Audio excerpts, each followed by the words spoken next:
Saudara, mari bersama kita melihat dalam Matius pasal yang kelima. Matius pasal yang kelima, dan kita akan mulai baca dari ayat yang pertama. Ketika Yesus melihat orang banyak itu, naiklah ia ke atas bukit.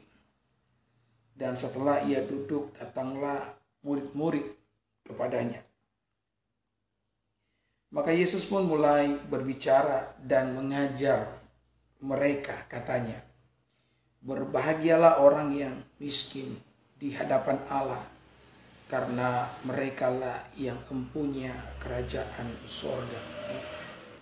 Jadi Yesus berkata, yang pertama, berbahagialah orang yang miskin ya di hadapan Allah, karena merekalah yang punya kerajaan sorga. Jadi miskin di sini bukan miskin dalam pandangan manusia. Ya, kalau mungkin dalam pandangan manusia miskin itu orang-orang yang tidak punya uang, orang-orang papa, ya, orang-orang yang tidak punya rumah. Tetapi saudara-saudara, ya, miskin yang dimaksudkan di dalam Matius pasal 5 ayat yang ketiga di sini adalah orang-orang yang tidak bisa hidup tanpa Tuhan, ya. Karena banyak juga saudara-saudara orang yang tidak punya apa-apa, ya, orang miskin, tanda kutip, saudara-saudara, tapi mereka juga memiliki hati yang begitu sombong. Artinya mereka merasa bahwa mereka bisa hidup tanpa Tuhan. Mereka bisa bertahan tanpa pertolongan tangan Tuhan. Bahkan banyak di antara mereka yang menyalahkan Tuhan untuk semua kemalangan dan kemiskinan yang mereka alami, ya. Banyak orang-orang menggunakan kesusahan hidup mereka sebagai alasan bagi mereka untuk melakukan apa yang tidak berkenan di hadapan Tuhan, ya.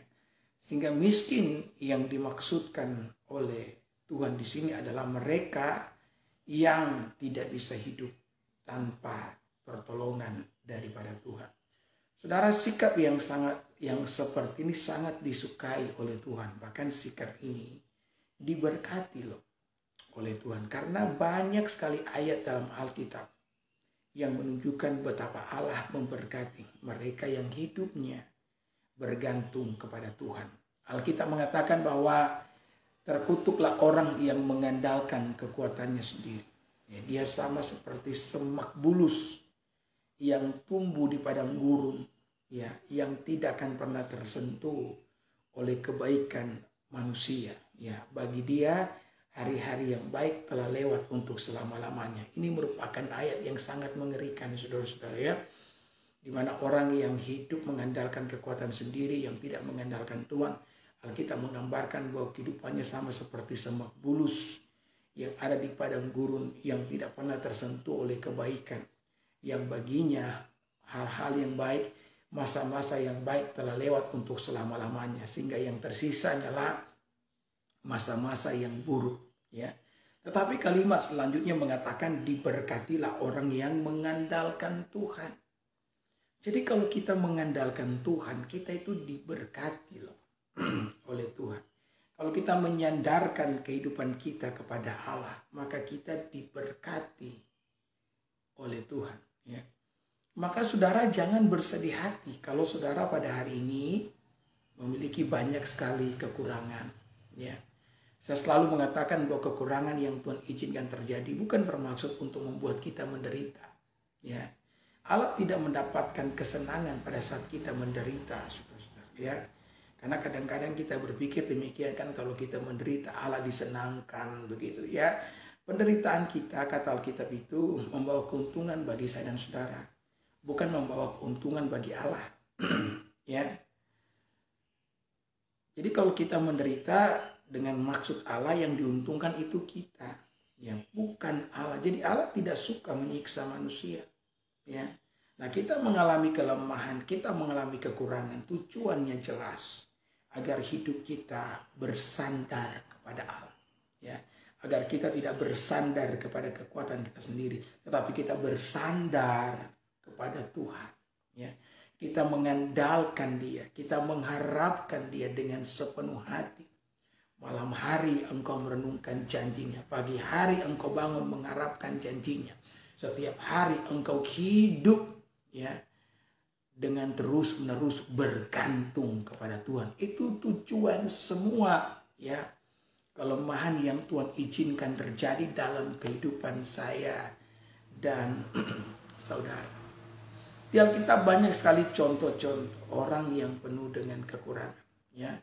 Bahkan Rasul Paulus sendiri orang yang banyak kekurangannya, saudara. Ya, dia memiliki sebuah kelemahan dalam diri yang dia sebutkan sebagai duri dalam daging. Ya, semua kita punya duri dalam daging. Dan dia berdoa kepada Allah, Tuhan, tolong angkat duri dalam daging ini agar saya bisa bernafas lega. Karena duri dalam daging yang dimiliki oleh Rasul Paulus membuat dia sepertinya kesulitan menjalani kehidupan. Sehingga dia terus-menerus berdoa agar Allah mengangkat semuanya itu. Kemudian Tuhan pun menjawab Rasul Paulus bahwa cukuplah kasih karuniaku kepadamu sebab justru dalam kelemahanlah kuasaku menjadi sempurna. Jadi di dalam kelemahan kuasa Allah menjadi sempurna. Ya. Karena saudara-saudara di dalam kelemahan itu kita kan bergantung kepada Tuhan. Di dalam ketergantungan kepada Allah kita membuka diri kepada Allah. Karena Tuhan itu tidak bisa bekerja dengan memaksakan kehendaknya. Ya, tidak bisa. Ya. Makanya ada sebuah bahasa mengatakan bahwa Allah yang Maha Kuasa pun tidak berdaya di hadapan kekerasan hati manusia. Ya. Alkitab mengatakan karena manusia hidup dalam dosa, ya perasaan mereka telah tumpul. Sehingga mereka menyerahkan diri kepada hawa nafsu dan mengerjakan dengan serakah segala macam kecemaran. Itu kata Alkitab. Kenapa? Karena kebodohan di dalam mereka, kata Alkitab, dan kedegilan hati mereka. Jadi kebodohan dan kedegilan ini menjadi penghambat pekerjaan Tuhan dalam kehidupan seseorang. Allah itu Maha Kuasa, tapi dia tidak bisa memaksakan kemahakuasaannya kepada manusia. Manusia itu perlu membuka hati agar Tuhan bisa bekerja dalam kehidupannya. Dan momen di mana kita membuka hati adalah pada saat kita dalam kelemahan. Pada saat kita bergantung kepada Tuhan. Saat-saat yang seperti itulah kita membuka hati untuk pekerjaan Allah. Itulah sebabnya kenapa ada ayat Alkitab mengatakan bahwa hati yang hancur tidak akan dipandang hina oleh Tuhan. Ya. Banyak orang yang mengalami Tuhan di dalam kehidupan ini pada saat dia mengalami sebuah kehancuran. Karena pada saat yang seperti itu hatinya benar-benar terbuka ya, untuk jamahan Tuhan. Ya, itu sendiri. Petrus merupakan contoh dari hal ini. Ya, Petrus merasa bahwa dia adalah murid yang paling superior kan, yang paling hebat. Karena mungkin dia juga adalah murid yang paling tua, sehingga dia merasa perlu menjadi superior. Ya. Maka beberapa dalam peristiwa dia selalu menunjukkan diri atau menonjolkan diri. Yesus berkata bahwa di antara kamu ketika saya ditangkap kalian akan meninggalkan aku. Di meja perjamuan Petrus berkata sekalipun mereka meninggalkan engkau guru aku tidak akan meninggalkan engkau. Ya, dia suka menonjolkan diri. Ya, bahkan ketika Yesus berjalan di atas air dia berkata guru kalau itu engkau suruh aku berjalan di atas air. Maka Petrus pun berjalan di atas air. Ketika para prajurit datang di Taman Getsemani untuk menangkap Yesus, maka Petrus yang maju duluan dengan pedang dan ya dia memotong telinga Malkus. Ya. Petrus merasa begitu superior. Ya. Tetapi kemudian ketika dia diperhadapkan dengan sebuah kenyataan, di mana ketika Yesus ditangkap dan orang-orang mulai bertanya, bukankah kamu murid Yesus? Karena dia yang paling menonjol kan. Ya, saudara hati-hati loh. Ketika kita melakukan keagamaan kita, jangan lakukan itu di hadapan manusia karena saudara ingin mendapatkan sebuah penghargaan. Filipi pasal ya 2 ayat yang kedua mengatakan karena itu sempurnakanlah sukacitaku dengan ini. Ya. Hendaklah tiap-tiap orang jangan mencari kepentingannya sendiri. Ya, atau puji-pujian yang sia-sia. Sebaliknya hendaknya dengan rendah hati yang seorang menganggap ya yang lain lebih utama daripada dirinya sendiri dan janganlah tiap-tiap orang ya, hanya memperhatikan kepentingannya sendiri, tetapi kepentingan orang lain juga. Ya. Jadi kalau kita beribadah, kalau kita melakukan kewajiban agama, jangan hanya berharap orang lain memuji kita. Karena ketika saudara melakukan itu, saudara dapat upah dari manusia. Dan bukankah sangat melelahkan kalau saudara sudah melakukan kewajiban agamamu dan upahnya hanya pujian manusia? Saudara mau bikin apa pujian manusia? Pujian manusia tidak sampai pada kekekalan, tapi pujian daripada Tuhan membuat engkau bisa menikmati sampai pada kekekalan itu sendiri. Jadi ketika Petrus ditanya, bukankah kamu murid Yesus? Bukankah kamu yang berjalan di atas air? Bukankah kamu yang berkata di meja perjamuan bahwa kamu tidak akan pernah meninggalkan Yesus? Bukankah kamu yang maju memotong telinga Malkus untuk membela Yesus? Kemudian apa yang kata Petrus? Petrus berkata, aku bersumpah sambil maki bahwa dia tidak mengenal Yesus. Maka ketika dia mulai diperhadapkan dengan dirinya sendiri, ya, diperhadapkan dengan sebuah cermin kekudusan, seperti apa gambar dirinya yang sebenarnya, maka Petrus pun menangis, saudara. Ya. Saudara, perubahan kehidupan akan mulai terjadi ketika kita mulai melihat gambar utuh diri kita yang sebenarnya seperti apa. Ya. Dimana kita mulai hidup tanpa sebuah kemunafikan, dengan sebuah kejujuran kita memperhatikan siapa sebenarnya kita. Maka Petrus hancur hati, saudara. Ya. Dia benar-benar tahu bahwa dirinya hanyalah seorang pecundang, hanyalah seorang pembohong. Ya. Dia hanyalah seorang munafik yang menjalankan keagamaannya di depan murid-murid yang lain, agar mereka bisa melihat bahwa dia ini wow.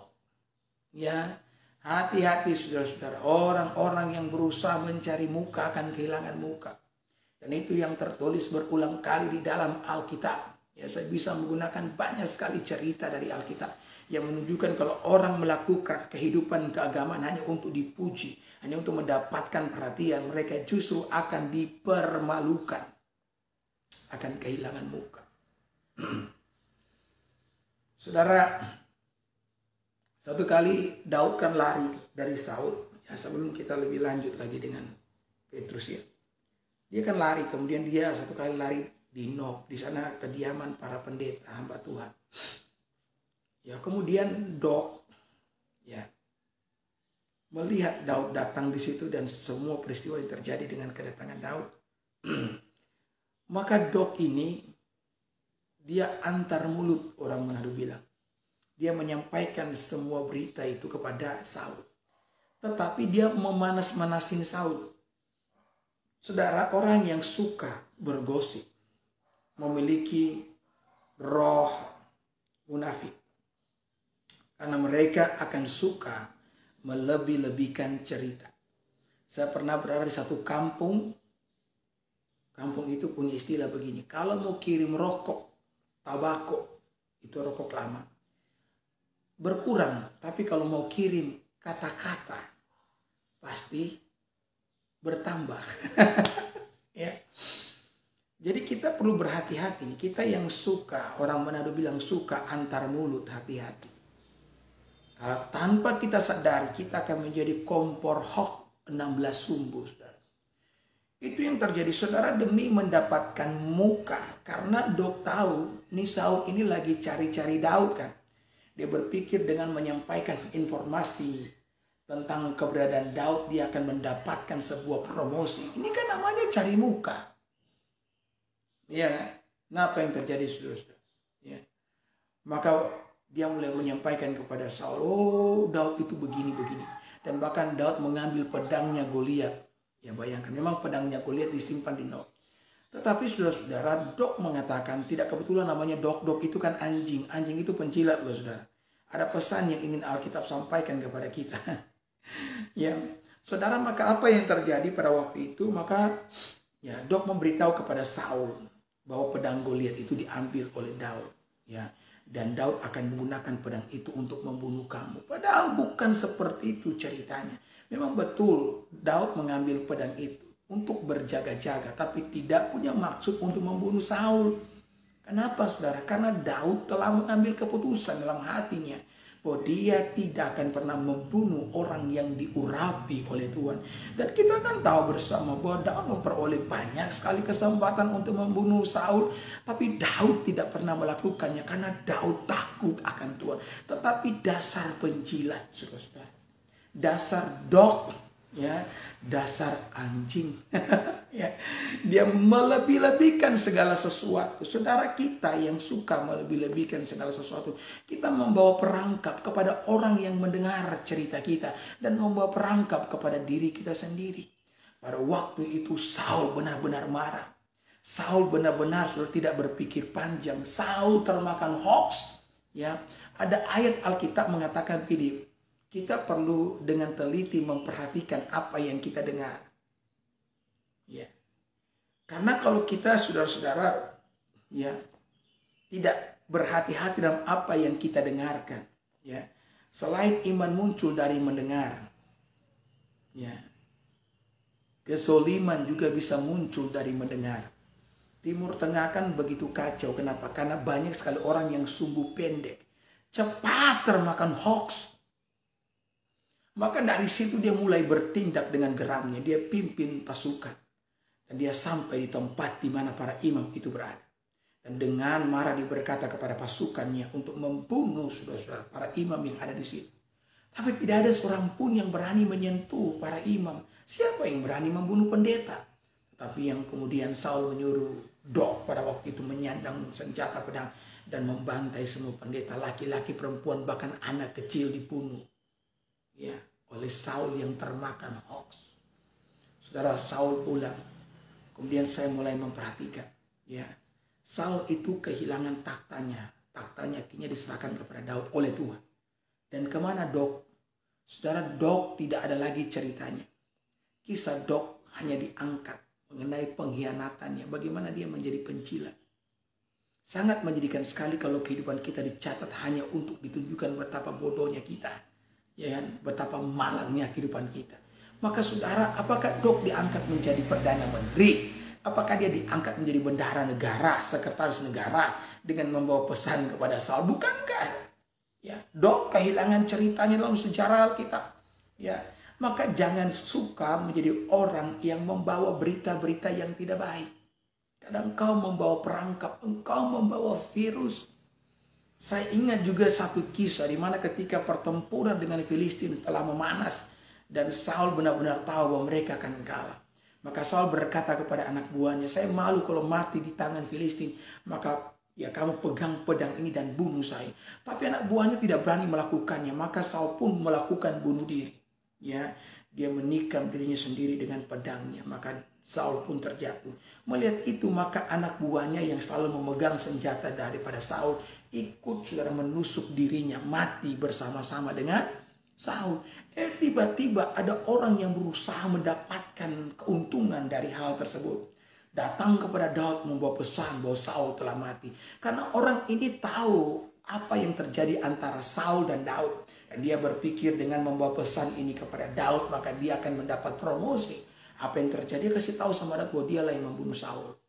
Ya, dan dia berpikir bahwa Daud akan berterima kasih atas perbuatannya. Justru sebaliknya kita mengatakan Daud membantai orang tersebut. Jadi hati-hati saudara-saudara. Ya, orang yang berusaha cari muka justru akan kehilangan muka. Ya, kalau kita kehilangan muka diakibatkan oleh manusia, is not problem, ya. Tapi kalau Tuhan sendiri yang menghilangkan kita, saudara mau cari pertolongan sama siapa? Ya, maka jadilah orang-orang yang membawa damai, karena Alkitab mengatakan kita disebut sebagai anak-anak Allah. Apabila kita membawa damai, berbahagialah mereka yang membawa damai, karena mereka akan disebut anak-anak Allah. Ya. Di dalam Efesus pasal 4 ayat yang keberapa? Ayat yang ke-3 mengatakan, ya, dan berusahalah memelihara kesatuan roh oleh ikatan damai sejahtera. Berusaha saudara-saudara, jangan jadi pemecah. Ya, jangan suka bawa kabar-kabar hoax, jangan suka memanas-manasi, karena tidak ada masa depan bagi orang yang model begitu, baik dalam pelayanan bahkan dalam kehidupan pribadi. Ya, jangan karena iri hati dalam pelayanan atau dalam pekerjaan atau dalam hal apapun kita menjadi orang yang suka mengantarkan mulut. Ya, kita perlu bertobat dari hal itu. supaya masa depan kita diberkati Tuhan. Yang setuju dengan saya katakan amin, ya. Saudara, maka apa yang terjadi dengan Petrus? Petrus hancur hati karena Petrus menyadari siapa dirinya sebenarnya. Oh, dia hanyalah seorang pecundang.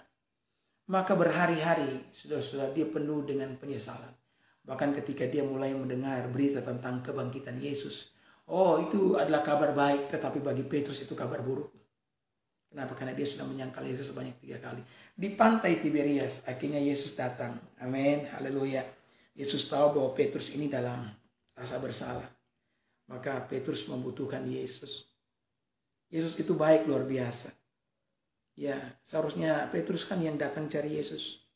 Tapi Yesus loh yang datang cari Petrus. Bahkan saudara-saudara, Alkitab mengatakan ketika dia memanggil murid-murid di pantai Tiberias yang sementara mencari ikan, mereka tidak mendapatkan ikan. Dia panggil kemari sini. Maka Petrus pun turun dari perahu dan bertemu dengan Yesus. Maka Yesus berkata, Petrus, apakah engkau mengasihi aku? 3 pertanyaan mewakili 3 penyangkalan yang dilakukan oleh Petrus. Petrus pun berkata, iya, aku mengasihi. Saudara, semenjak itu Petrus pun mulai berubah. Kenapa Petrus mulai berubah? Ya, karena hatinya diubahkan oleh Tuhan. Ya, hatinya tadi diubahkan oleh Tuhan. Ketika dia dalam kegagalan, dalam kelemahan, hatinya terbuka. Dan itu adalah kesempatan bagi Allah untuk memulihkan hati dan kehidupan daripada Petrus. Jadi saudara, dalam hidup ini kita bergantung kepada Tuhan. Berbahagialah, ayat yang kita baca tadi.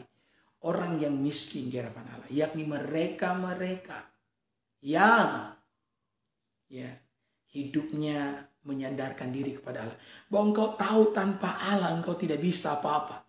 Bahwa engkau tahu tanpa Allah engkau tidak bisa bahkan melakukan sesuatu yang baik.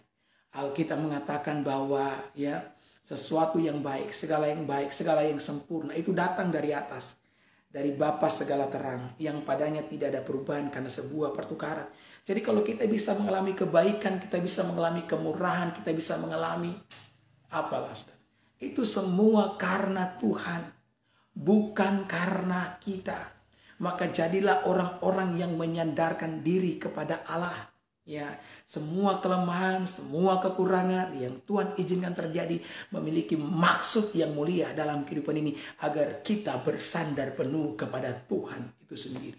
Saya sungguh percaya Bapak Ibu yang diberkati oleh Tuhan, kalau engkau menjalani hidup dengan seperti ini, maka Tuhan pasti menyertai dan memberkati kehidupan saudara. Ya, semua hal yang kita alami hari ini bisa jadi adalah cara Tuhan untuk mengajari saudara bergantung kepadanya. Jangan biarkan semua kekurangan, kelemahan yang kita alami membuat kita kepahitan kepada sesama, bahkan kepahitan kepada Tuhan. Karena ada orang yang bertanya, Tuhan, untuk apa saya dilahirkan ke dalam dunia kalau hanya untuk menderita? Ya, saudara, bukan hanya engkau yang menderita. Alkitab mengatakan saudara-saudara kita di penjuru dunia yang lain pun mengalami penderitaan yang sama. Bahkan Yesus pun menderita. Ya. Bahkan kalau saya berani mengatakan penderitaan Yesus itu lebih berat dari penderitaan kita. Kadang-kadang kita menderita, saudara, karena kesalahan kita. Pilihan hidup yang salah kita menderita.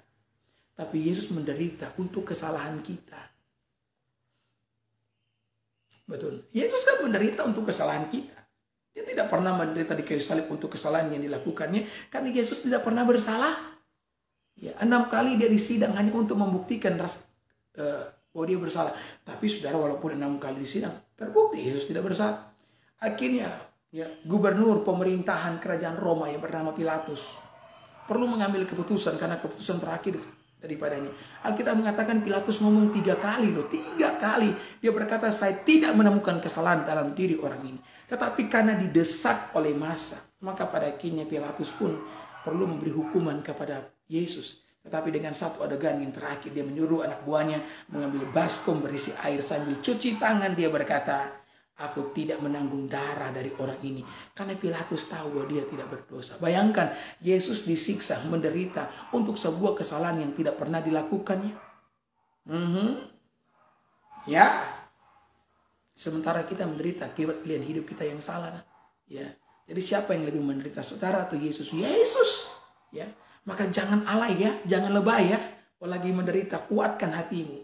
teguhkanlah hatimu. Haleluya. Karena ada roh Tuhan yang menyertai saudara.